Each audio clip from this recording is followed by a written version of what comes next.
పైన పెట్టు. ఓకేనా సార్? రైట్. మీకు మధ్యలో కూడా ఏమైనా డిస్కంఫర్ట్ వస్తే చెప్పండి, మనం ఆపి చేసుకుందాం. Okay, rolling Vijay.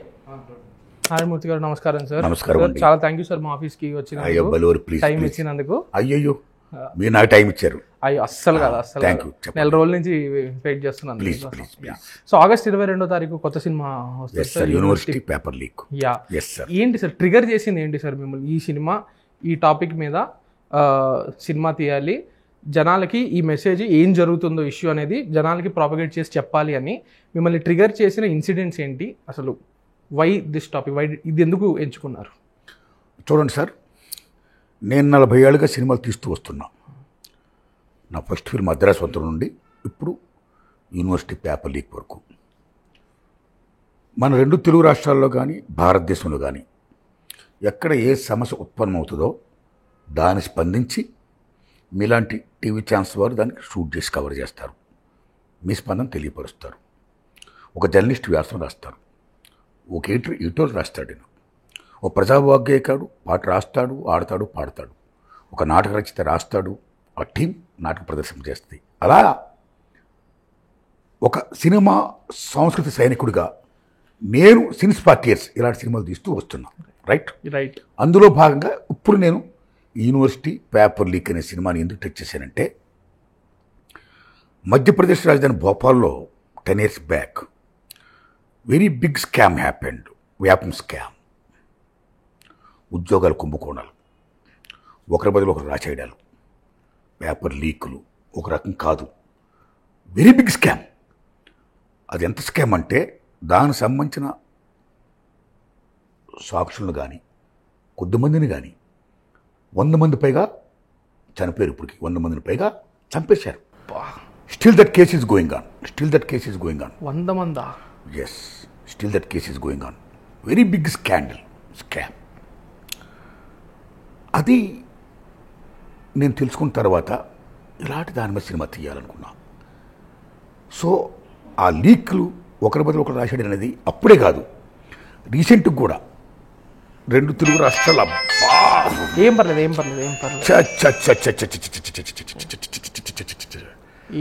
సార్, నేను కట్టేశానండి. అయ్యో మీరు మాట్లాడాలంటే మాట్లాడండి. ఇప్పుడు మళ్ళీ వస్తుందండి. షూర్. ఇక్కడి నుంచి వస్తా. సో ఆ వ్యాపం స్కామ్ ఇంత దారుణం జరిగిందా అని తెలుసుకున్న తర్వాత దాని మీద సినిమా తీయాలనిపించిందండి. అది కేవలం ఒక వ్యాపం స్కామే కాదండి, ఇవాళ భారతదేశంలోనే 2 తెలుగు రాష్ట్రాల్లోని చాలా చోట్ల మీకు paper లీక్లు దొరుకుతున్నాయండి.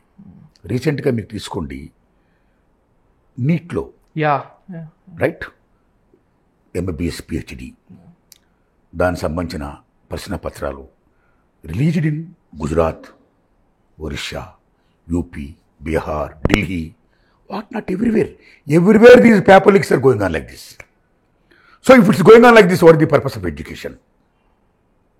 So copying is the most dangerous thing, right? Yeah. Most dangerous thing. 2వ ప్రపంచ యుద్ధంలో అమెరికా జపాన్లో ఉన్న నాగసాకి, హీరోషిమా మీద వేసినటువంటి ఆటం బాంబుల కంటే, హైడ్రోజన్ బాంబుల కంటే, టార్నాడోల కంటే, సునామీల కంటే the most dangerous thing is copying. So copying అనేది ఉండకూడదు. కాపీయింగ్ ఉంటే విద్యకు అర్థమేముంది? విద్య అనేది జ్ఞానాన్ని ప్రసాదించేది, వెలుగునిచ్చేది. అలాంటి జ్ఞానం అంధకారమైపోతే కాపీయింగ్తో, then what is the purpose of education?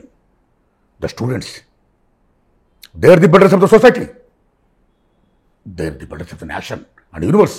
ఈ మానవ వనరుల శక్తి నిర్వీర్యం కాకూడదు. వాళ్ళు విశ్వోధాన్ని నిర్మిస్తున్నారు, వెలుగును పంచాలి. కాబట్టి కాపీయింగ్ ఉండకూడదు. వై? బికాస్ చూసి రాసిన డాక్టర్ అయ్యాడు అనుకోండి, పేషెంట్ పోతాడా? చూసి రాసిన ఇంజనీర్ అయితే బ్రిడ్జి నిలబడుతుందా? చూసి రాసిన అధ్యాపకుడు అయితే విద్యార్థులకు బోధన సమకూరుతుందా? అంధకారమైపోతుంది. అలా కాకూడదు.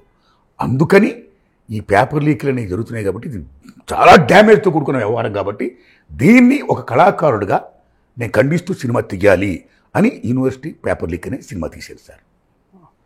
సార్ దీని గురించి తెలుసుకోవడం, ఆ రీసెర్చ్ ప్రాసెస్ ఎలా ఉంటుంది సార్? యు సీ బ్రదర్ 40 ఏళ్ళ బట్టి సినిమాలు తీస్తున్నారు. రైట్. కాబట్టి మాకుండే అవగాహన మాకుంటుంది, మేము తెలుసుకుంటే మేము చేస్తాం. అది తీసేసి కార్యక్రమంలో ఒక భాగం, right? My self story writer, screen writer, director and producer, hero, right? నేను చేసే ఎక్సర్సైజ్ చేసుకుంటాను, ఓకే, రైట్? ఓకే, ఆ ఎక్సర్సైజ్తో ఇలాంటి సినిమాలు తీస్తూ వస్తున్నాను నేను. యా.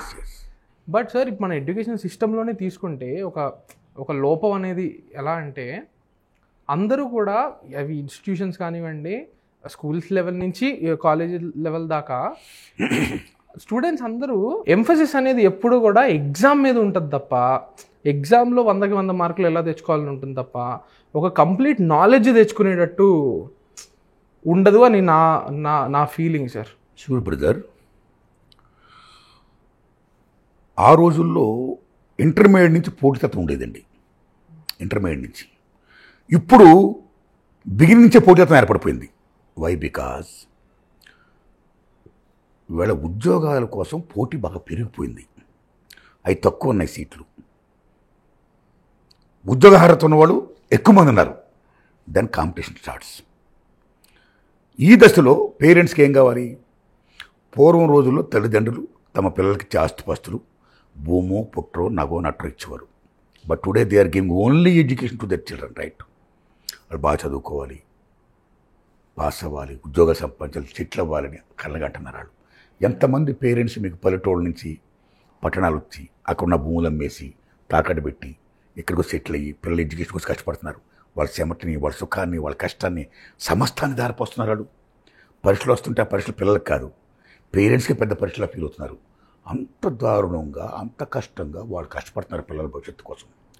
ఒక పక్కన పిల్లలు కూడా మేము చాలా గొప్ప వాళ్ళు అవ్వాలి, ఇండివిజువల్ కెరీరిజం ఇవాళ మోస్ట్ ఇంపార్టెంట్, చదువుకోవాలి, ఉద్యోగం సంపాదించాలి, హ్యాపీగా ఉండాలి అని వాళ్ళు ఇండివిజువల్ కెరీరిజం వాడుతున్నారు. ఇలాంటి దశలో పోటీతత్వం అనేది బాగా పెరిగిపోయింది.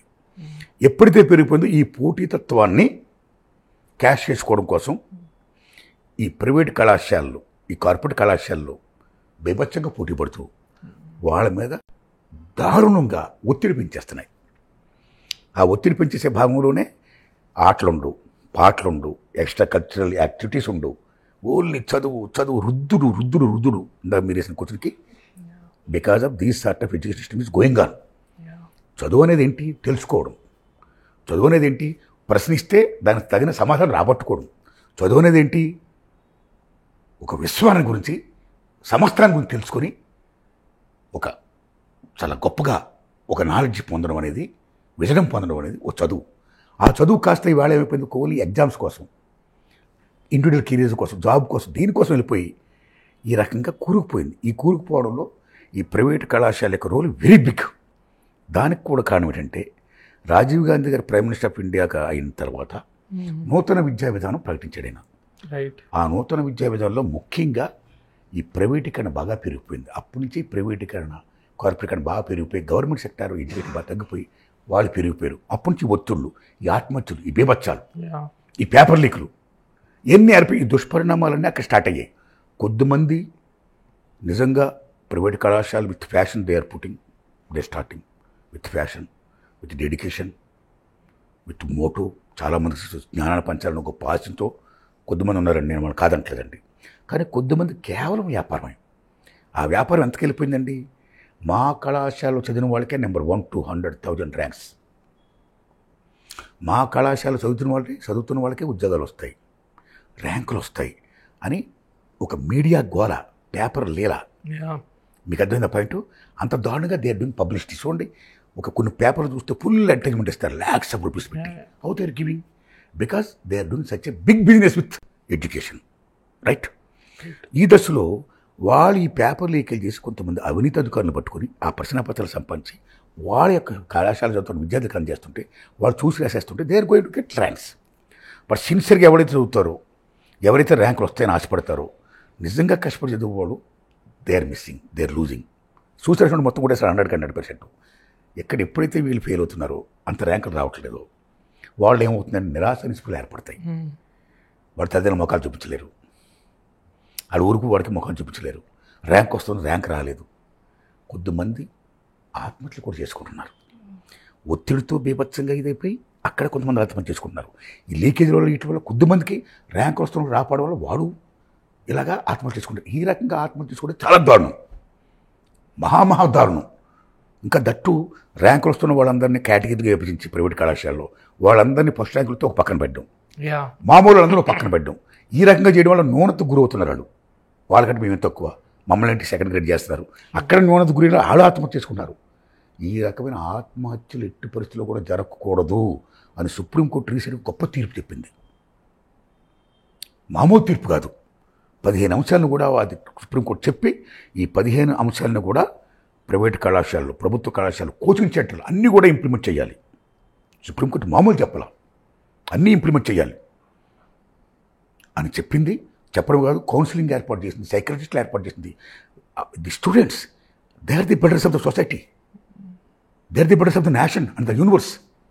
ఈ మానవ వనరుల శక్తి ఈ విశ్వోధాన్ని నిర్మిస్తున్నారు. అటువంటి వాళ్ళు మనం కాపాడుకోవాలి, వాళ్ళు ఆత్మహత్య చేసుకోకూడదు, అలా చేసుకోకుండా మీరు చర్యలు తీసుకోవాలి అని సుప్రీంకోర్టు అమోఘంగా సందేశాలు పంపిందండి. దాంతోపాటు ముఖ్యంగా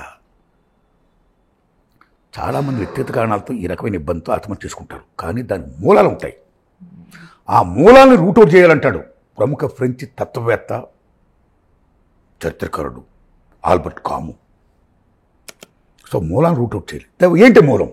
ఇదిగో డబ్బు, ఈ వ్యాపారం, ఈ మాఫియా. ఈ మూలం రూట్అవుట్ చేయాలంటే ఏ విద్యతో ప్రైవేట్ కార్పొరేట్ కళాశాల కబంధ కూరుకుపోయిందో, ఇరుక్కుపోయిందో దాన్ని విముక్తం చేయాలి. విముక్తం చేయడమే కాదు, విద్యని వైద్యని జాతీయం చేయాలి, ప్రభుత్వ విద్యారంగాన్ని బలోపేతం చేయాలి. ఎందుకంటే విద్య సేవారంగం, వైద్యం సేవారంగం, రెండు వేళ వ్యాపార రంగాలు అయిపోయాయి. అలా వ్యాపార రంగాలు అయిపోయిన తర్వాత ఈ దుష్పరిణామం ఫేస్ చేస్తున్నాం. అవి ఫేస్ చేయకూడదు మనం. అందుకని జాతీయం చేయాలి, ప్రభుత్వ విద్యారంగాన్ని బలోపేతం చేయాలి అని చెప్పిందే నా ఈ సినిమా యూనివర్సిటీ పేపర్ లీక్. కానీ సార్, ఇందాక మనం మాట్లాడుకున్నట్టే ప్రైవేట్ కళాశాలలు కానివ్వండి, విద్యాశాలలు కానివ్వండి, ఎందుకు జనాలు ఎక్కువగా ఇంక్లైన్ అవుతున్నారంటే, ఏమో జనాల్లో ఉండే ఒక ఫీలింగ్ ఏంటంటే గవర్నమెంట్ కంటే వీళ్ళు బెటర్గా సర్వీసెస్ ప్రొవైడ్ చేస్తారు, బెటర్ కేర్ తీసుకుంటారు అనే కదా. అది ఎందుకు జరిగింది? 100% నేనేం చెప్పాను ఇందాక మీకు, ఎప్పుడైతే వాళ్ళు విద్యా వ్యాపారం డెవలప్ చేయడం కోసం ఈ పేపర్ లీకులు అడ్డు పెట్టడం కానీ, చదువు మీద ఒత్తిడి పెంచేయడం కానీ, డిసిప్లిన్ ఎక్కువ చేసేయడం కానీ, ఆటలుండవు, పాటలుండవు, వ్యక్తిగత వికాసాలకు సంబంధించిన అవి ఉండవు. ఇరికిరికి గదుల్లో చాలా దారుణంగా ఉంటాయి. ముందు వాళ్ళు చేసే పబ్లిసిటీ మాత్రం బ్రహ్మాండంగా రూమ్స్ చూపిస్తారు, గదులు చూపిస్తారు, ఐఫై ఫెసిలిటీ చూపిస్తారు, 5 స్టార్ హోటల్ లెవెల్లో ఉంటాయి. 6 లెవెల్లో ఫీజులు వసూలు చేస్తారు. తీరామాస్ అన్ని ఫీజులు వసూలు చేసి అన్ని జాయిన్ అయిన తర్వాత కొన్ని రూమ్స్ మాత్రం అలా ఉంటాయి, చాలా రూమ్స్ మళ్ళీ ఇరికిరి గదుల మీద బీభత్సంగా ఉంటాయి. రైట్? అది దోపిడే కదా, అది దోపిడే కదా. ఒకసారి పబ్లిసిటీ చేసి పేరెంట్స్ మైండ్ సెట్ మీద, అంటే విద్యార్థుల మైండ్ సెట్ మీద, అంటే పలానా కళాశాల చదివితేనని చదువు రాదు, ప్రైవేట్ కాలేజీకి వెళ్ళకపోతే చదువు రాదు, ర్యాంకులు రావు, ప్రైవేట్ వైద్యశాలలో వైద్యం చేయించకపోతే పేషెంట్కి హ్యాపీగా ఉండదు, పేషెంట్ బాగుండాలంటే ప్రైవేట్ వైద్యశాలలో వైద్యం చేయించుకోవాలి అనే రాంగ్ నోషన్ ఏమవుతుందో దే ఆర్ ఇంపోజింగ్ అండి through that media. It is a wrong impose 100%. ఎంత పబ్లిక్ సెక్టర్లో ఇటువంటి గవర్నమెంట్ కాలేజీలో, గవర్నమెంట్ హాస్పిటల్లో ఎంత బ్రహ్మాండమైన సర్వీస్ చేస్తున్నారండి, వై నాట్? కానీ ఈ పబ్లిసిటీ మీడియా ద్వారా దే ఆర్ ఇంపోజింగ్ ఒక రాంగ్ రూట్ని కల్పిస్తున్నారు. అక్కడి నుంచి వాళ్ళు వస్తున్నారు, ఎగబడిపోతున్నారు, అక్కడి నుంచి వీళ్ళు ఫీజులు పెంచేస్తున్నారు. ఒక రకమైన దోపిడీ జరుగుతుంది. మీకు అర్థమవుతుంది చేసుకుని. అది జరగకుండా ఉండాలండి. అలా జరగకుండా ఉండాలంటే మీతో ఫ్రాంక్గా మాడుతున్న గవర్నమెంట్ సెక్టర్ బలోపేతం కావాలి. గవర్నమెంట్ సెక్టర్ బలోపేతం కావాలంటే విద్యని వైద్యని జాతీయం చేయాలి అని నేను చెప్తున్నా ఈ సినిమా ద్వారా. రైట్. అండ్ దాని ద్వారా జనాల మైండ్ సెట్ కూడా మారితే 100% జనం మైండ్ సెట్ మోస్ట్ ఇంపార్టెంట్. జనం మైండ్ సెట్ మోస్ట్ ఇంపార్టెంట్. ఇప్పుడు ఈవేళ ఏమైందండి, ఎంతమంది పేరెంట్స్ ఈవేళ మా పిల్లల్ని పలానా ప్రైవేట్ కాలేజీని చదివిస్తున్నానంటేనే వాళ్ళు చదివస్తాన ఫీలింగ్తో వాళ్ళు ఊర్లోని వాడలు అక్కడ ఉండి ఇక్కడికి వచ్చేసి సిటీలో మకాం పెట్టి వాళ్ళ బిడ్డలను చదివిస్తున్నారంటే, సమస్తాన్ని వాళ్ళు దారిపోస్తున్నారంటే బికాజ్ ఆఫ్ దట్ పర్పసే కదా, ఆ నోషనే కదా. గవర్నమెంట్ బోర్డులోకి వెళ్తే అక్కడ చదువు రాదేమో, అంత బాగా రాదేమో అన్న నోషనే కదా, రాంగ్ నోషన్ కదా అది. ఆ నోషన్ పోవాలి. ఆ నోషన్ పోయేటట్టు కూడా గవర్నమెంట్ చర్యలు తీసుకోవాలి. గవర్నమెంట్ సెక్టార్లో చదువుతున్న బడులు ఏమైనా కాలేజీలు ఉన్నాయి, వాళ్ళకి నిధులు ప్రొఫెసర్ కొఠారి గారి రికమెండేషన్ ప్రకారం 30% నిధులు మంజూరు చేయాలి ఎడ్యుకేషన్కి, ఫెసిలిటీస్ ఇవ్వాలి. అలాగిచ్చినాడు డెఫినెట్గా ప్రైవేట్ సెక్టర్ ఉండదండి, పబ్లిక్ సెక్టర్ ఉంటుందండి. సో తల్లిదండ్రులు ఆ వైపు వస్తారు, ఆ వైపుగా గవర్నమెంట్ కూడా చర్యలు తీసుకోవాలి. కానీ మన బాధ ఏంటంటే, మన కర్మ ఏంటంటే, రాజీవ్ గాంధీ గారి హయాం నుంచి ఈ రకంగా నూతన విద్యా విధానం అంటూ వచ్చిన తర్వాత ప్రైవేట్ సెక్టర్ అలాగే అయిపోతుందో, ఈవేళ బీజేపీ గవర్నమెంట్ మన నరేంద్ర మోడీ గారి హయాంలో రాబోడికి ఆకాశం తెత్తు ప్రైవేట్ కన్నా అయిపోతుంది ఈవేళ. నాట్ ఓన్లీ ఎడ్యుకేషన్, విద్య, వైద్యం, విమానయానం, నౌకాయానం, ఎల్ఐసిస్, బీమాస్, రైల్వేస్, ఈచ్ అండ్ ఎవ్రీ రంగం, ప్రతి పబ్లిక్ సెక్టారు, ప్రభుత్వ రంగం కూడా ఇవాళ ప్రైవేట్ పరం అయిపోతుంది. ఇలా ప్రైవేట్ పరం అయిపోతుంటే ఏమైపోతుందండి? We are going to lose constitutional rights. రాజ్యాంగ పక్కులు ఏమైతే ఉన్నాయి, reservations, we are going to lose. Private సెక్టర్లో ఎవరు కల్పిస్తారు రిజర్వేషన్స్ మీకు? అందుకే డాక్టర్ మురళీధరరావు కమిషన్ ఏం చెప్పింది, మండల్ కమిషన్ ఏం చెప్పింది, పబ్లిక్ సెక్టర్లో కాదు ప్రైవేట్ సెక్టర్లో కూడా రిజర్వేషన్ ఇంప్లిమెంట్ చేయాలన్నారు వాళ్ళు. అది ఎప్పుడు చేస్తారు? ఈ అంశాలన్నీ నా సినిమాలు చెప్పా, రైట్? అవి రావాలి, రిజర్వేషన్స్ మనం పొందాలి. అన్నిటిని మించి విద్య ద్వారా సామాజిక న్యాయం వస్తున్నాడు మహానుభావుడు అంబేద్కర్ మహానుభావుడు. ఆ సామాజిక న్యాయం ఈవేళ ప్రభుత్వ బడులు ఒక సెక్టర్ అయిపోయి, ప్రైవేట్ బడులు ఒక సెక్టర్ అయిపోయి, ప్రైవేట్ బడులు చదువుతున్న వాళ్ళు మ్యాక్సిమం డబ్బు ఉన్నవాళ్ళు వాళ్ళ పిల్లలు మొత్తం, లేకపోతే పేదవాళ్ళు ఉన్నవాళ్ళు వాళ్ళ కిడ్నీలు అమ్ముకోను ఇది చేసుకుని మొత్తం అక్కడే చదివించాలని తాపత్రతో అలా చేస్తూ ప్రైవేట్ సెక్టర్ ఒకవైపు వెళ్తుంటే, ప్రభుత్వ బడులు ఒక సెక్టర్ వెళ్తుందండి. బడుగు బాలిన వర్గాలు, పల్లె నుంచి వచ్చిన వాళ్ళు అంతా ప్రభుత్వ సెక్టర్ చదువుతున్నారండి. ఈ రకంగా రెండు వర్గాలు అయిపోలా ఎక్కడ మీకు సామాజిక న్యాయం వస్తుంది? విద్య అందరికీ అందుబాటులో ఉండాలి, సమాన అవకాశాలు ఉండాలి, ఉద్యోగం హక్కు వాళ్ళకి కల్పించాలి, ఎక్కడ కూడా కాన్స్టిట్యూషన్. అది రావాలని చెప్పిన సినిమా నా యూనివర్సిటీ పేపర్ లీక్ అండి. నేను మీ ట్రైలర్ చూసినప్పుడు, అంటే సార్ నన్ను ప్లీజ్ ఫర్గివ్ మీ, నేను సిటీస్లోనే పుట్టి చదువుకున్నా కాబట్టి నా అవగాహన అలానే ఉంటుంది. మీ ట్రైలర్ చూసినప్పుడు దాంట్లో ఒక ఫాదర్ తన ఆర్గన్ ఇదేన్నో అమ్మి, కిడ్నీని అమ్మి, సినారియోస్ నిజంగానే అంత భయంకరమైన సినారియోస్ ఉన్నాయా? ఉన్నాయి. ఎంతమంది కిడ్నీలు అమ్ముకుంట్లా బతకడం కోసం, ఎంతమంది కిడ్నీలు ప్రైవేట్ హాస్పిటల్ అమ్ముకుంట్లా డబ్బుల కోసం, బతకడం కోసం, మనుగడ కోసం. ఆ దుస్థితి రాకూడదు. అందుకే ప్రభుత్వమే చదువుకునే పరిస్థితి రానియకుండా, తల్లిదండ్రులకు ఆ దుస్థితిని కల్పించకుండా ప్రభుత్వ విద్యారంగాన్ని బలోపేతం చేయాలి. సేమ్ టైం మొత్తం విద్యని వైద్యం జాతీయం చేయాలి. No private sector, only public sector అని నేను చెప్పాను ఈ చిత్రం ద్వారా. అలా దుస్థితి రాకూడదని. That is my university paper leak film. And ఇందాక మనం అనుకున్నట్టే ఈ రూరల్లోను అర్బన్లోను దాంట్లో మీరు తేడా చూస్తున్నారా sir? Education system see brother, rural sector కంటే కూడా అర్బన్ సెక్టార్లో ఎడ్యుకేషన్ పరంగా అవకాశాలు సరి ఎక్కువ ఉంటాయి. అవును, అనేక రకాలుగా అవకాశాలు సరి ఎక్కువ ఉంటాయి. అవకాశాలే ఇంపార్టెంట్. అవకాశాలు వస్తే ప్రతి ఒడు జ్ఞానే. జ్ఞానం ఒక సొత్తు కాదు, అవకాశాలు ఉండాలి. అర్హులందరికీ అవకాశాలు ఉంటే వాళ్ళందరూ గొప్ప జ్ఞానులే. రూరల్ సెక్టార్ కంటే మీకు అర్బన్ సెక్టార్లో ఉన్న యూత్కి అవకాశాలు ఎక్కువ కాబట్టి వాళ్ళకంటే ఒక ఎడ్జ్లు ఎక్కువ ఉంటారండి. అలాగే రూరల్ సెక్టార్ ఇంత కూడా తక్కువ కాదు. వాళ్ళకి అవకాశాలు ఇచ్చినాడు, వాళ్ళు కూడా అంతే గొప్పవాడవుతారు. అందుకే దేశంలో అందరి యువకులు కూడా సమాన విద్యా అవకాశాలు ఇవ్వాలని నేను కోరుతున్నాను ఈ సినిమా ద్వారా. సమాన ఉద్యోగ అవకాశాలు ఇవ్వాలని కోరుకుంటున్నాను అకాడమిక్ దేర్ మెరిట్ ఈ సినిమా ద్వారా. ఇక పాయింట్. అలా సమాన విద్యా అవకాశాలు రావాలంటే ఎప్పుడు వస్తుంది? ప్రైవేట్ సెక్టర్ ఉంటే రాదు. డబ్బు ఇంపార్టెంట్. డబ్బుతో వ్యాపారం చేస్తున్నాడు. డబ్బు ఉన్నవాడే కొనుక్కోగలుగుతున్నాడు. డబ్బు లేని పరిస్థితి. అందుకని డబ్బు అనేది పాయింట్ లేకుండా నాట్ ఓన్లీ ఇన్ ఇండియా, ఇంకా ఇండియాలో కనీసం ఎడ్యుకేషన్లో కొనుక్కుంటున్నారండి. ఇంత ఫీజులు కట్టుకుంటున్నారండి. ఎంత దారుణంగా కడుతున్నారు ఫీజులు, మామూలు కాదు. రీసెంట్గా ఒక అమ్మాయి ఫీజు కట్టకపోతే అమ్మాయిని హాస్టల్ రూమ్లో బంధించారు. ఫీజు కట్టి దగ్గర రిలీజ్ చేయరా. ఎంత దారుణం అది, ఎంత దోపిడీ. Take European countries and America.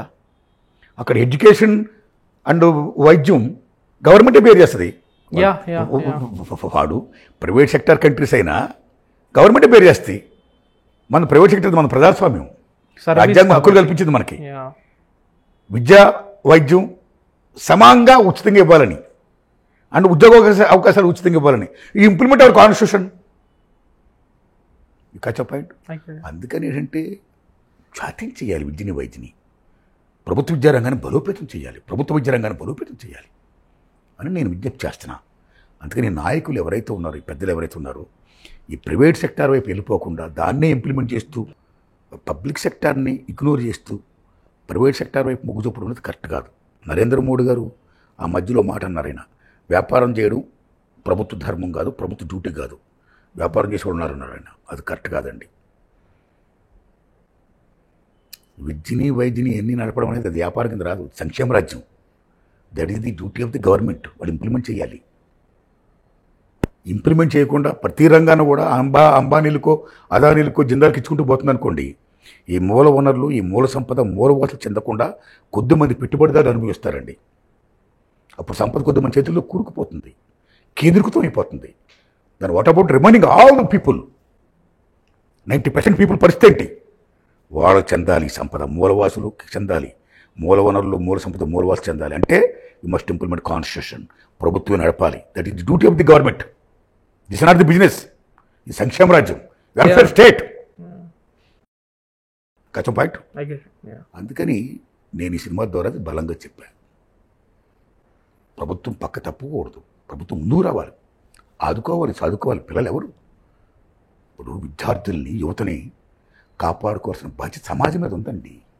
అది మనందరి బాధ్యత, ప్రభుత్వం మీద ఉందండి. ఖచ్చితంగా. ఇప్పుడు రైల్వేస్ ప్రైవేటీకరణ చేసేసి రైల్వేస్లో ఎంత 2,76,00,000 దగ్గర ఉద్యోగాలు ఉన్నాయి. పార్లమెంట్ చెప్పిన మాట అది. ఇవాళ ప్రైవేటీకరణ అయిపోయింది కొన్ని డిపార్ట్మెంట్స్, అని ఉద్యోగాలు ఇవ్వట్లా. పార్లమెంట్లో మీరు చెప్పిన ఫిగర్కే ఇక్కడ ఉద్యోగాలు లేకపోతే ఇక government what the role the it's playing? Parliament సాక్షిగా 2 కోట్ల ఉద్యోగాలు ఇస్తామని చెప్పారు, రైట్? 2 కోట్ల ఉద్యోగాలు? నిరుద్యోగ భర్త ఎంత దారుణం ఉంది ఈవేళ భారతదేశంలో. కాబట్టి యూ మస్ట్ ఇంప్లిమెంట్. మీరు ఎన్ని ఉద్యోగాలు మీరు కల్పించాలంటే ప్రభుత్వ రంగాలను మీరు వ్యాపారం ప్రైవేట్ రంగం చేయకండి, వ్యాపారస్తుల పరం చేయకండి. అప్పుడు వీళ్ళు ఉద్యోగాలకు వస్తాయి, వీళ్ళ హక్కులయ్యి. అందుకే ప్రభుత్వ పరం చేయండి, ప్రభుత్వ రంగాలను ప్రభుత్వ పరంగా ఉంచండి, వీళ్ళు పని కల్పించండి అని చెప్తున్నా ఈ సినిమా ద్వారా, చెప్పా ఈ సినిమా ద్వారా. సార్ కానీ 35 ఏళ్ళు 40 ఏళ్ళుగా జరిగిపోయిన ఏదైతే ఇప్పుడు ప్రైవేటైజేషన్ ఇది జరిగిపోయిన దాన్ని అండూ చేయడం అంటే అది అసలు మామూలు విషయమా అనిపిస్తుంది సార్. గారు ఇప్పుడు ఏ ప్రభుత్వం అన్నా ఎన్నికల ముందు వాళ్ళు చెప్పేది ఏంటి? ప్రజలకు మేలు చేస్తామనే కదా. ఎనీ గవర్నమెంట్, ఎనీ పార్టీ, మీరు కన్నా మాకు ఓట్లేసి నెగ్గిస్తే మేము మీకు మేలు చేస్తాం కదా. ఆ మేలు చేస్తారని మనం ఓట్లేసి గెలిపిస్తున్నాం. కాబట్టి పక్కన ఇలా ప్రతిదీ ప్రైవేట్ పని చేస్తున్నప్పుడు, హారం జరుగుతున్నప్పుడు ప్రజలు డెఫినెట్గా రివోల్ట్ అవుతారు కదా. సో ప్రజలు ఏనాడైతే రివోల్ట్ అవుతారో, మాకు మీరు కల్పిస్తేనే మేము మీకు ఓటేస్తామంటే డెఫినెట్గా జాతీయం చేస్తారు. ఆ రోజుల్లో ఇందిరాగాంధీ బ్యాంకుల జాతీయకరణ, భూ సంస్కరణలు అని పెడితే థంపింగ్ మెజారిటీతో నెగ్గింది. భూ సంస్కరణ పెడితే బ్యాంకుల జాతీయకరణ అంటే ప్రజలు నచ్చే కదా, రైట్? అలాగా ప్రతిదీ ప్రైవేట్ పరం అయిపోతే ఎవరికి ఉద్యోగాలు లేవనుకోండి, ఉద్యోగస్తులు రోడ్డు మీద పడ్డారనుకోండి, ఆటోమేటిక్గా రివోల్ట్ కమ్స్. మన ప్రజాస్వామ్యం, ఓట్ అనేది పెద్ద ఆయుధం. They are going to show their strength with their vote. వీళ్ళ యువతకు కూడా చాలా ఓటు ఉంది, 18 ఏళ్ళు దాటితే ఇలా ఓటు హక్కు ఉంది కదా. కాబట్టి డెఫినెట్గా వాళ్ళు వెక్స్ అయిపోతే డెఫినెట్గా ఆటోమేటిక్ చేంజ్ వస్తుందండి. ప్రభుత్వం అప్పుడు దిగి వస్తుంది. కాబట్టి దానికి ఏమి వస్తుందా దిగో అని అనుకోవద్దండి. కాలం చాలా గొప్పది. మంచి కాలం మనం కోరుకుందాం. మ్యాక్సిమం అందరూ బాగుండాలని కోరుకుందాం. అటువంటి సమాజం మనకు కావాలి. అలాంటి సమాజం రావాలని మనం ఆశిద్దాం, కోరుకుందాం. అలా కోరుకుంటున్నాం కాబట్టి ఇలా సినిమాలు నేను తీస్తున్నాను, మీరు నన్ను ఇంటర్వ్యూ చేస్తున్నారు, రైట్? ఎస్. కానీ సార్ మీరు ఇప్పుడు అన్నదానికి ఒక చిన్న ఎక్స్టెన్షన్ ఏంటంటే, జనాలు వెక్స్ అయ్యి, జనాలలో ఈ కోపం ఉంది. ఎడ్యుకేషన్ అనేది కానివ్వండి, లేకపోతే హెల్త్ కేర్ అనేది కానివ్వండి, ప్రైవేటైజేషన్ ద్వారా చాలా ఎక్కువైపోతుంది, అసలు అది ఎక్కడికో వెళ్ళిపోతుంది అనే ఫీలింగ్, ఒక నిస్సహాయత అయితే ఉంది జనాల్లో. కానీ ఎక్కడో ఒక చోట 80sకి ఇప్పటికి ఉండే తేడా ఏంటి అంటే, ఎంప్లాయ్మెంట్ ఆపర్చునిటీస్ కూడా కొద్ది గొప్ప పెరిగాయి కదా. ఇప్పుడు అవి అండర్ ఎంప్లాయిడ్ పీపుల్ కూడా ఉండొచ్చు. పాపం ఇంజనీరింగ్ చేసిన వాళ్ళు కూడా ఇప్పుడు క్యాబ్ నడుపుకోవడము, డెలివరీ అలా చేసుకుంటున్నారు, విచ్ ఈస్ అది సాడ్ విషయమే. కానీ వాళ్ళకి ఏదో ఒక పని దొరకడం వల్ల వాళ్ళు సర్దుకుపోతున్నారేమో అని నా ఫీలింగ్. చూడు బ్రదర్, ప్రపంచం because of mechanisation and globalisation కుగ్రామం అయిపోయింది. ఎప్పుడైతే కుగ్రామం అయిపోయిందో ఆటోమేటిక్గా ఇంటర్నేషనల్ కంపెనీస్ ఆయా దేశాల్లో ఏర్పడడం వల్ల డెఫినెట్గా చాలామందికి కాస్త కొంచెం ఉద్యోగాలు వస్తున్నాయి. బట్ పాపులేషన్ ఎంత పెరిగిపోతుంది, అదే దామర్స్ ఎంతమందికి ఉద్యోగాలు లేవు. ఎంతమంది పోస్ట్ గ్రాడ్యుయేట్స్ ఆటోలు నడుపుతున్నారు, క్యాబులు నడుపుతున్నారు, డోర్ డెలివరీ బాయ్స్గా పనిచేస్తున్నారు. What necessary? వాళ్ళని చదువుకున్న దానికోసమా? కాదు. ఆ చదువుకుండా మాత్రం ఈ పని ఎప్పుడైనా చేయొచ్చు కదా. యా. సో అది మీరు ఆలోచించాలి, అది మీరు ఆలోచించాలి. ఇంకో పాయింట్ ఏంటంటే ఈవేళ మీకు రాను రాను యూరోప్లో అమెరికాలో కూడా ఈ ఎంటెక్ బీటెక్లు చేసి ఉద్యోగాల కోసం ఎవరు వెళ్తున్నారో ఆ శాతం బాగా తగ్గిపోతుంది. ఉద్యోగాలు అక్కడ ఉంటుందా. దాంతోపాటు ట్రంప్ గారు వచ్చిన తర్వాత ఇంకా దారుణం అయిపోయింది. యూరోప్ కంట్రీస్లో, అమెరికా లాంటి దేశాల్లో అక్కడున్న వ్యాపారస్తులు ఎవరైతే పెద్ద పెద్ద కంపెనీలు ఉన్నాయో తక్కువ శాలరీస్కి వచ్చే ఇండియన్స్ కానీ, చైనీస్ కానీ, ఏషియన్ కంట్రీస్ వచ్చే పాపులేషన్ ఈ మానవ వనరుల శక్తి వాళ్ళకి అవసరం కాబట్టి వాళ్ళు మ్యాక్సిమం వాళ్ళు ఎంగేజ్ చేస్తున్నారు. వాళ్ళు చేస్తూ అక్కడున్న స్థానికులు ఎవరైతే ఉన్నారో, ఆ దేశంలో ఉన్న నిరుద్యోగులు ఎవరైతే ఉన్నారో, బాగా చదువుకున్న వాళ్ళకైతే పెద్ద శాలరీస్ ఇవ్వాల్సి వస్తాయి. అక్కడ రూల్స్ అండ్ రెగ్యులేషన్ ప్రకారం టైమింగ్స్ మోస్ట్ ఇంపార్టెంట్. వాళ్ళు అనుకున్న టైంకి వస్తారు. అలా ఉంటుంది. వాళ్ళకి అవుట్పుట్ తక్కువ అవుతుంది. తక్కువ అవడం వల్ల వాళ్ళని అవాయిడ్ చేస్తూ వాళ్ళకి అవుట్పుట్ లాక్కోవడం కోసం వ్యాపారస్తులు వీళ్ళని ఎక్కువ ఎంగేజ్ చేస్తున్నారు. ఈ చేయడం వల్ల అక్కడున్న నిరుద్యోగులు, ఇక్కడున్న చాలామంది భారతీయులను, చైనీస్ని, ఈ రిమైనింగ్ కంట్రీస్ చాలామంది చంపుతున్నారు. అది చాలా బాధాకరమైన విషయం. అలా జరగకూడదు. ఐక్యరాజ్యసమితి, అంతర్జాతీయ న్యాయ సూత్రాలను కాపాడాలి. ఎందుకంటే మన అవసరం ఉన్నప్పుడల్లా మనం పని చేయించుకొని పని అయిపోయిన తర్వాత గెంటేయడం చూపు ట్రంప్ గారు గెంటేస్తారు. అది కరెక్ట్ కాదండి. అది కరెక్ట్ కాదండి. ఎంత దారుణం అండి. కాళ్ళకి చైన్లు వేసి పంపించడం ఎంత దారుణం అండి. అన్నింటినీ మించి ఇవాళ కొంతమంది అమెరికాలో ఉన్న కొంతమంది నిరుద్యోగులు, మన ఇండియన్స్ కానీ, కొంతమంది విదేశీయులు కానీ వాళ్ళు కాల్ చేస్తున్నారు, మా ఉద్యోగాలు మీరు తీసుకుంటారని. అది దారుణం కదా. కాబట్టి వాళ్ళు మనం కాపాడుకోవాలి. మన అంబాసిడర్లు కాపాడాలి, ఐక్యరాజ్యసమితి కాపాడాలి, మన రాయబార సంస్థలు కాపాడాలి, ఆ గవర్నమెంట్లు కాపాడాలి, ఉంచిపుచ్చుకోవాలి, కాపాడుకోవాలి. రైట్. సో ఇలాంటి దశలో ఏంటంటే ఈ ఉద్యోగాలు అనేది, నిరుద్యోగం అనేది ప్రపంచపరంగా ఉన్న పెనుపోతం. అది ఎంత ఉద్యోగాలు వస్తున్నాయో, ఎంత డెవలప్మెంట్ జరుగుతుందో, సేమ్ టైం పాపులేషన్ అంత పెరుగుతుంది. కాబట్టి అదే దామసలో నిరుద్యోగ శాతం కూడా పెరుగుతుంది. అలా నిరుద్యోగ శాతం పెరగడంలో ఇంకో పెద్ద పాయింట్ ఏంటి, మైగ్రేషన్ బాగా పెరిగిపోయింది. కృత్రిమ మీద ఇప్పుడు బాగా వచ్చేసింది. కృత్రిమ మీదతో చాలా ఉద్యోగాలు ఇంకా తగ్గిపోతున్నాయి. ఇగో సౌత్ కొరియా, అక్కడ ర్యాబోస్ బీభత్సంగా పనిచేస్తాయి. స్టీల్ ప్లాంట్ ఉంటుంది చూడండి, విశాఖపట్నం స్టీల్ ప్లాంట్. అక్కడ స్టీల్ ప్లాంట్ అయ్యే చాలా biggest steel plant in South Korea. Right. Maximum ర్యాబోస్ కార్మికుల శాతం బాగా తక్కువ. కృత్రిమ మీద పక్కని, ర్యాబోస్ పక్కని, ఒక పక్కన అన్ఎంప్లాయ్మెంట్. ఈ యువతంతా ఏమైపోవాలి? ఈ మానవ శక్తి నిర్వీర్యం కాకూడదు కదా. ఇక్కడ ముందు మనిషిని బతికించుకోవాలి, మనిషిని ప్రేమించాలి, ఈ యువతను మనం రక్షించుకోవాలి. సమాజం బాధ్యత, ప్రభుత్వాల బాధ్యత, విశ్వం బాధ్యత. బికాస్ విశ్వ సౌధ నిర్మిస్తున్న మానవ వనరుల శక్తి వాడదు కాబట్టి అది మనం కాపాడుకోవాలి. మనందరినీ మొత్తం సమాజం కాపాడుకోవాలి, సమాజాన్ని మనం కాపాడుకోవాలి. ఎందుకంటే మనందరం కాపాడేది దేవుడు కాబట్టి. అది నా విశ్వాసం. ప్రకృతి చాలా గొప్పది. ప్రకృతి మనం కాపాడుతుంది. ప్రకృతి మనకు అన్నీ ఇస్తుంది. ప్రకృతే మనకు అన్నీ ఇస్తుంది. సో ప్రకృతి పరంగా మనందరం సంపాదిస్తున్నప్పుడు అది అందరం పొందాలంటున్నాను, అందరూ అనిపించాలంటున్నాను. ఈ కచ్చ పాయింట్. అలాగే ప్రభుత్వాలు చేయాలంటున్నాను నేను. అది నా కోరిక, అది నా విషయం, అది నేను అనుకునేది. రైట్. అండ్ ఈ పేపర్ లీక్ దాని గురించి వస్తే, ఒక ఏ లెవెల్స్లో ఇది ప్రాబ్లం ఉంది? ఇందాక రూట్స్ అని అన్నారు కదా, ఎన్ని లేయర్లు క్లీన్ చేసుకుంటూ రావాలి సార్ అది తీసేయాలంటే? చూడు బ్రదర్, ప్రైవేటు సంస్థలు, కొన్ని ప్రైవేట్ సంస్థలు వాళ్ళ స్వార్థం కోసం వాళ్ళు పేపర్ లీక్ చేస్తున్నారు. చాలామంది ప్రైవేట్ సంస్థలు నడిపే ప్రొపరేటర్స్ వాళ్ళు చాలామంది ఎంపీలు ఉన్నారు, ఎమ్మెల్యేలు ఉన్నారు, మంత్రులు ఉన్నారు. సో ప్రభుత్వంతో వాళ్ళు ఇంటర్లింక్ ఉంది. సో వాళ్ళు చేసే తప్పుడు పనులకి ప్రభుత్వం చర్య తీసుకోవాలంటే వెనక ముందు ఆలోచించాల్సిన సమయం వస్తుంది. అలాంటి సమయం రాకుండా ప్రభుత్వాలే మస్ట్ అండ్ షుడ్గా ఎక్కడ పేపర్ లీకేజ్ తెలుసుకొని ఆయన శిక్షించాలి. Crime and punishment most important. Punishment ఉంటే అందరూ భయపడతారు. తప్పు చేసినప్పుడు శిక్ష పడాలి. అలా శిక్షించే విధంగా ప్రభుత్వాలు చర్యలు తీసుకోవాలని నేను ప్రభుత్వాలు విజ్ఞప్తి చేస్తున్నాను. అండ్ మీ ట్రైలర్లో అడ్రస్ చేసే ఇంకొక అంశం ఏంటంటే ఇంగ్లీష్ సార్. ఇప్పుడు నేనున్నాను సార్, నన్ను మా కమెంట్స్లో తిడుతూనే ఉంటారు, ఎందుకు ఎక్కువ ఇంగ్లీష్ కలిపేస్తున్నావు అది ఇది అని. దానికి నిజంగానే నేను ప్రయత్నించినా కూడా, నేను పెద్దగా కాన్షియస్గా చేసినా కూడా నాకు అది వచ్చేస్తుంది. ఎందుకంటే నేను ఇక్కడ పెరగలేదు, తెలుగు రాష్ట్రాల్లో నేను పెరగలేదు, బయట ఉన్నా కాబట్టి నాకు అది వచ్చేసింది. ఇది నా ఇండివిజువల్ పర్స్పెక్టివ్. కానీ ఎప్పుడన్నా ఇంగ్లీష్ అనే ఒక టాపిక్ వస్తే ఎప్పుడు జనాలు రెండు వర్గాలుగా చీలిపోతారు. అదేంటంటే, ఇప్పుడు world is a global village అంటారు కదా, ఇంగ్లీష్ ఒకటి నేర్చుకుంటే ఒక డోర్ ఓపెన్ అవుతుంది, ఇన్ని ఆపర్చునిటీస్ వస్తాయి కదా, సో నేర్చుకోవచ్చు కదా అని ఒక సైడ్ అంటారు. ఇంకొక సైడ్ వాదన ఏంటి అంటే ఒక ఒక ఫారెన్ భాష నేర్చుకుంటేనే నాకు ఆపర్చునిటీస్ వస్తాయా, నేనెందుకు నా మాతృభాష నా సొంత ఐడెంటిటీ అది ఉంటే నాకు సరిపోదా అని చెప్పి దాన్ని కూడా మీరు మీ సినిమాలో డిస్కస్ చేస్తున్నారు. కాబట్టి మీరు ఎలా చూస్తున్నారు సార్? ఒకటే బ్రదర్, మాతృభాష జీవభాష, అమ్మ భాష. మన మాతృభాష మనం గౌరవించుకోవాల్సింది, మనం నేర్చుకోవాల్సింది. The most important.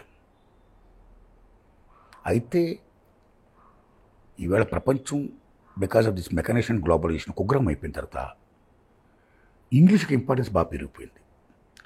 పెరిగిపోతున్నప్పుడు మాతృభాష తల్లి భాష అయితే మనం నడిపించే భాష ఉందే అది నాన్న భాష, అదే ఇంగ్లీష్, అది మనుగడ. ఎందుకంటే రవి అస్తమించిన బ్రిటిష్ సామ్రాజ్యాన్ని మనం విన్నాం. అంటే బ్రిటిషర్స్ దే రూల్ మ్యాక్సిమం ప్రపంచంలో చాలా ప్రాంతాల్లో వాళ్ళు రూల్ చేశారు. వాళ్ళు రూల్ చేయడం వల్ల ఆయా ప్రాంతాల్లో ఇంగ్లీష్ బాగా కనెక్ట్ అయింది. కచ్చ పాయింట్. అలా కనెక్ట్ అవ్వడం వల్ల ఈవేళ ప్రపంచపరంగా ఇంగ్లీష్ యొక్క ప్రాధాన్యత చాలా ఎక్కువ ఉంది. ఈ దశలో అన్ని దేశాలు ఈవేళ ఒక ఉగ్రంలో అయిపోయి కంపెనీలు పెట్టుకుంటున్న దశలో అక్కడి నుంచి ఇక్కడ రావడం వచ్చేవాడు ఏదైనా హోటల్కి వచ్చారనుకోండి, వెంటనే వాడు తెలుగు రాదు కదా, సర్వర్ ఉంటాడు ఆయన. ఆ సర్వర్ పిలుస్తారు. వాళ్ళు ఏ భాషలో పిలుస్తారు? తెలుగులో పిలుస్తారా? ఇమీడియట్గా తెలుగులో పిలుస్తారా? ఫ్లైట్ దిగేసి ఇంగ్లీష్లో పిలుస్తారు. అప్పుడు సర్వర్ కూడా మీకు ఏం కావాలి? ఇంగ్లీష్ వచ్చి ఉండాలి. ఉదాహరణకి నన్నే తీసుకోండి.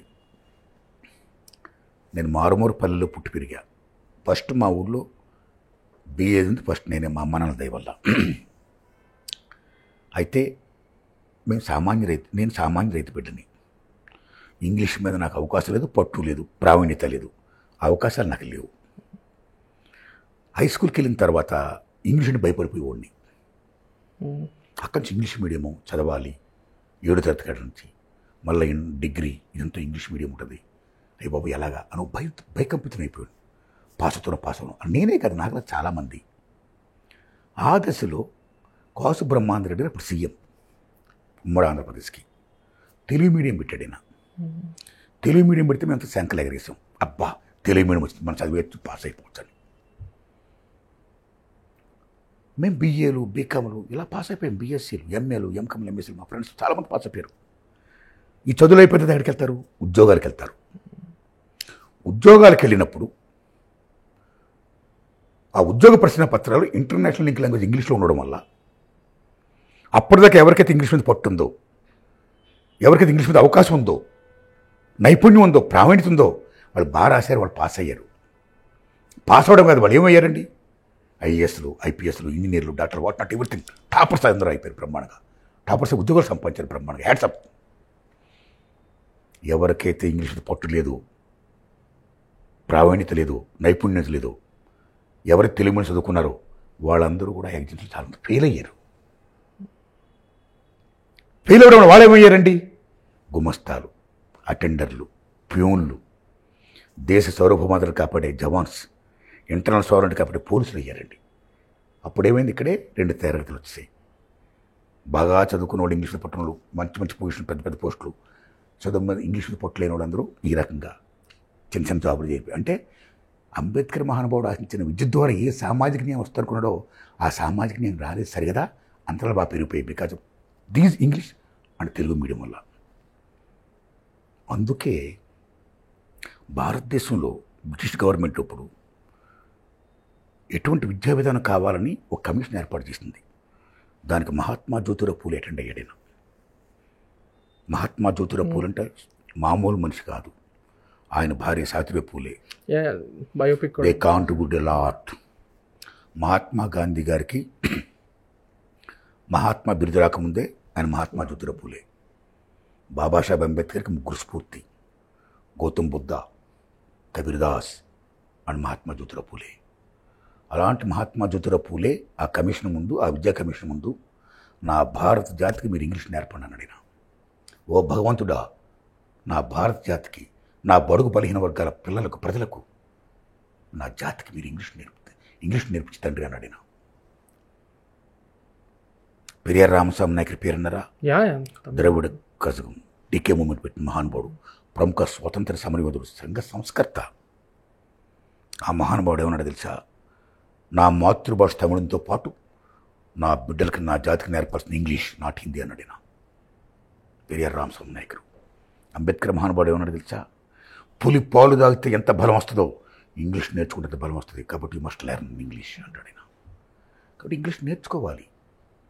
ప్రభుత్వ కళాశాల చదివిన వాళ్ళందరూ గొప్ప వాళ్ళదంటే ఏ సర్వేపల్లి రాధాకృష్ణన్ గారు, ఏ ఎల్లాప్రగడ్ గారు, ఏ అబ్దుల్ కలాం గారు కొద్దిమంది అవుతారు వాళ్ళకున్న ఐక్యం, ఆ పవర్ని బట్టి. అది ఎంత శాతం అండి? జస్ట్ 5%.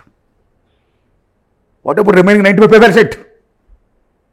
ఆ 95% చాలా బాగుండి ఇంగ్లీష్ మీద పట్టు సంపాదించాలంటే, చాలా ఉన్నత పరిధిలోకి, ఉన్నత స్థాయిలోకి రావాలంటే ప్రాథమిక దశ నుండి మాతృభాషతో పాటు ఇంగ్లీష్ను కూడా నేర్పాలి అని నేను చెప్పాను. నా చిత్రం యూనివర్సిటీ పేపర్ లీక్లో అది సార్. గవర్నమెంట్ కూడా దాని మీద ఫోకస్, గవర్నమెంటే చేయాలండి. గవర్నమెంట్ మస్ట్ అండ్ షుడ్ గవర్నమెంటే చేయాలండి. This is duty of government. This is the duty of government. ఇప్పుడు వైఎస్ జగన్మోహన్ రెడ్డి గారు ఉన్నారు. ఆయన హయాంలో బడుల్లో ఇంగ్లీష్ మ్యాక్సిమం అయినా ప్రమోట్ చేసేటండి. అలాగే మీకు రాహుల్ గాంధీ గారు ఇప్పుడు ఆల్ ఓవర్ ఇండియా తిరుగుతుండగా ఆయన కూడా ఇంగ్లీష్ ప్రాధాన్యత బ్రహ్మాండం చెప్తున్నాడండి రాహుల్ గాంధీ గారు. ఇప్పుడు తెలంగాణ గవర్నమెంట్ కూడా డిగ్రీలో ఇంగ్లీష్ యొక్క ప్రాధాన్యత బ్రహ్మాండంగా వాళ్ళు చెప్తున్నారండి. కాబట్టి చాలామంది, చాలా రాష్ట్రాలు భారతదేశంలో వాళ్ళు the importance of English and ప్రజల డిమాండ్ని వాళ్ళు యాక్సెప్ట్ చేస్తున్నారు, తీసుకొస్తున్నారండి. ముఖ్యంగా మన బీజేపీ గవర్నమెంట్ ఏంటి, హిందీని రుద్దుతుంది మ్యాక్సిమం. హిందీ 9 రాష్ట్రాల్లో ఉందండి. హిందీ మ్యాక్సిమం ఇండియన్స్ మాట్లాడేదండి. మనం హిందీని గౌరవిద్దామండి. అలాగని హిందీని రుద్దొద్దు. అందరం బతకాలి కాబట్టి నార్త్ ఇండియన్స్, సౌత్ ఇండియన్స్ అందరూ మెర్జ్ అవ్వాలంటే, మింగిల్ అవ్వాలంటే మన భాషలో వాళ్ళకి రావాలి, హిందీ మనకు రావాలి, నేర్చుకుందాం. బట్ ఇంగ్లీష్ని ఇగ్నోర్ చేయొద్దు. కేంద్ర ప్రభుత్వం విజ్ఞప్తి చేస్తున్న ఇంగ్లీష్ని మీరు డెఫినెట్గా ప్రమోట్ చేయండి, నేర్పండి అని నేను విజ్ఞప్తి చేస్తున్నాను. That is the most important because of globalization, right? Absolutely. Yes sir, so మీరు ఏవేవైతే ఇప్పుడు ఇంటర్వ్యూలో చెప్పారో అవన్నీ సినిమాలో కూడా సార్ చూస్తాము. సార్ అండ్ మీరు ఏవైతే చెప్తున్నారో వాటన్నిటికీ ఆ అన్ని విషయాలన్నీ కూడా జనాలకు వెళ్ళి రీచ్ అవ్వాలని, ఇంటర్వ్యూ ద్వారా కానివ్వండి, లేకపోతే సినిమా ద్వారా కూడా ఇంకా ఎక్కువ మందికి వెళ్ళి రీచ్ అవ్వాలని కోరుకుంటూ, నారాయణమూర్తి గారు, thank you so much for thanks Sriram గారు. Office sir. థ్యాంక్స్ శ్రీరామ్ గారు, ధన్యవాదం మీకు. నమస్కారం. నమస్కారం. ఓకే ఓకే, బాగుంది, చాలా బాగుంది. Thank you sir, thank you so much sir. చాలా బాగుంది, బాగుంది తమ్ముడు.